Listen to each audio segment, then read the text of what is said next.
sí òkè o lọ́ra ọgbọ́n ní ìbọn ọjà mọ́ wà láì ní ìbọn ọjà mọ́ màmá kọjá ayé rẹ̀ mọ́ ọbún mi lánàá ìbú tèmi o ẹ lọ máa lọ lò sọgbọ́n mi ò lè bu ọbún mi lánàá ṣùgbọ́n mo fi ọ́lẹ̀ sọgbọ́n àgbà ní máa gbà àgbà ní máa gbà àgbà máa gbà ní ọgbọ́n àgbà máa gbà fọmọdé ni ṣùgbọ́n magnesium yà. ẹ̀yin èèyàn wa arábìnrin tí a mọ̀ sí Òjó Abẹ́ ó ti jáde wá sọ wípé òun ò bá Lizzy Anjorin òun ò bàjà mọ́ ó ní ṣùgbọ́n kò fi ọwọ́ sí ibi tí ọwọ́ ń gbé kí ó má sì kọjá àyè rẹ̀. Àwọn ọ̀rọ̀ tí Òjó Abẹ́ tí ó sọ nìyí ó tún fi pẹ̀lú rẹ̀ wípé Lizzy Anjorin ó bú òun ò ní àná ṣùgbọ́n òun ò fèsì àwọn wọ́ríọ̀ rẹ̀ ò sì ní rí báyìí. Ó ní wàláhì ìgbé òun ò bá Lizzy Anjorin jà mọ́. Ẹ jẹ́ ká wo èyí tó kù. Àgbà máa ń gbà fọmọ ekele ní sọgbọ́n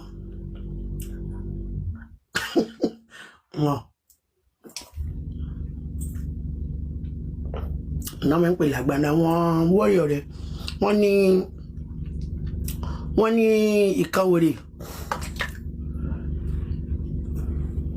ẹ̀yin wọ́ọ̀rọ̀ ẹ̀ rí eléyìí báyìí o kò ṣe dá dúró ẹ̀ rí eléyìí báyìí ó bú mi lánàá òyìnbó tèmi báyìí o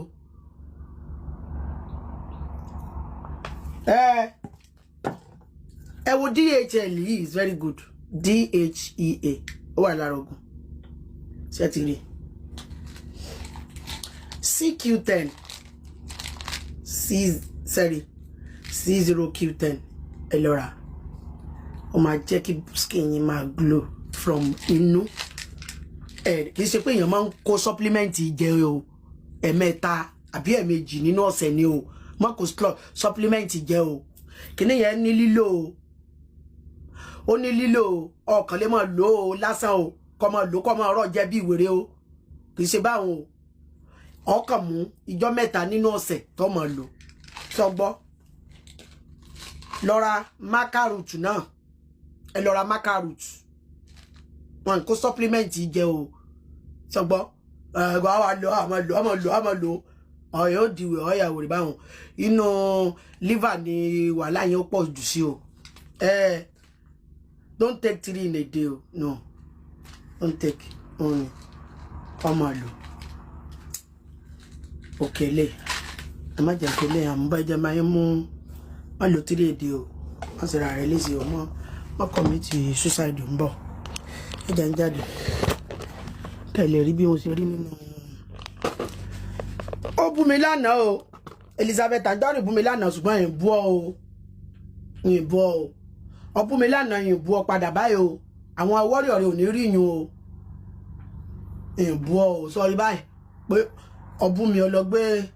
àwọn awọ́rì ọ̀rẹ́ instead wọn ò ní sẹ́ǹdẹ̀ lè ṣe ọ sọgbọ́ awọ́rì rẹ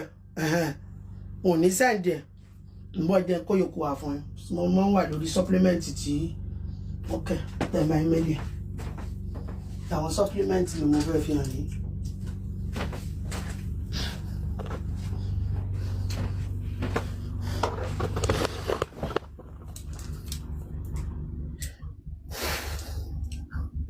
ẹ káàsán eléyìí glutathione torí glutathione mi ò tí ì dé kíní mi ò tí ì dé GLP glutathione mi ò tí ì dé so mo wà lórí Elizabeth Anjorin bú mi lánàá tẹ́sà pọ̀lá ẹ̀yìn sì wá bú padà sẹ́yìn pé mo ti sọ ọmọlúwàbí báyìí ó bú mi lánàá ọlọ́run ó bú mi lánàá ó bú mi lánàá ní ó lọ gbé ọdún mi kò yí dùn mí ọ̀rọ̀ ibú rẹ̀ dùn mí ẹ máa fi ẹja bá fẹ́lẹ́ ilé fún eléyìn is going to a lot ẹ rí pàtí àná ni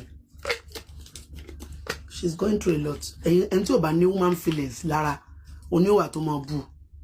ẹ rí pàtí àná ni àti kọ́ máa pè é kí gbogbo èèyàn àwọn téèyàn jọ wà ní categories kan náà kí wọ́n wà ní pàtí inú èmi ò lè bú yẹn èmi ṣe èṣù èmi lè sọ mí dé èṣù pátápátá mo ní nǹkan tó ń pè ní human feelings lára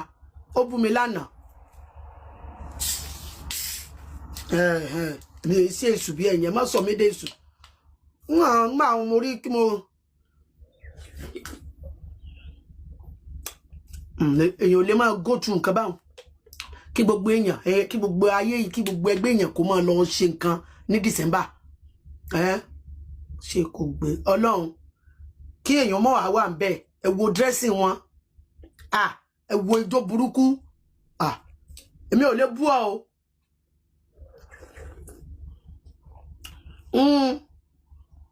ẹ wo skin mi bẹ́ẹ̀ bá rí mi ní real life ọmọ lámilá ni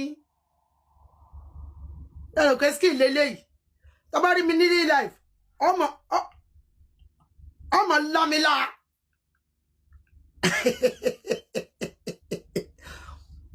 ìyẹn bára mi ṣeré wọ́n tó pé jésà ni ọmọ lámilá ni ojú abẹ kan náà àwọn ojú abẹ wọ́n rí mi ní city center ní ìjẹta ìbá ti pòsì ó ṣe báyìí ó ní bóò lára yín ṣe rí báyìí náà mà èyí sára wúruwúru tí wọ́n máa lo makeup wá online lílá lára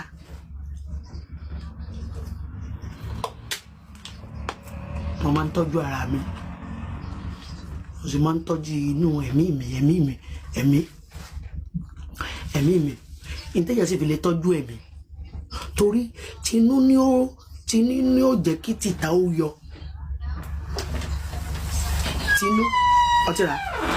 tinú ló máa jẹ́ kí tìta kó yọ tó bá ti ń gbin nǹkan tí ò dá sínú tó ń pè ní tó ń ṣe wàhálà ayé rẹ̀ ó bàjẹ́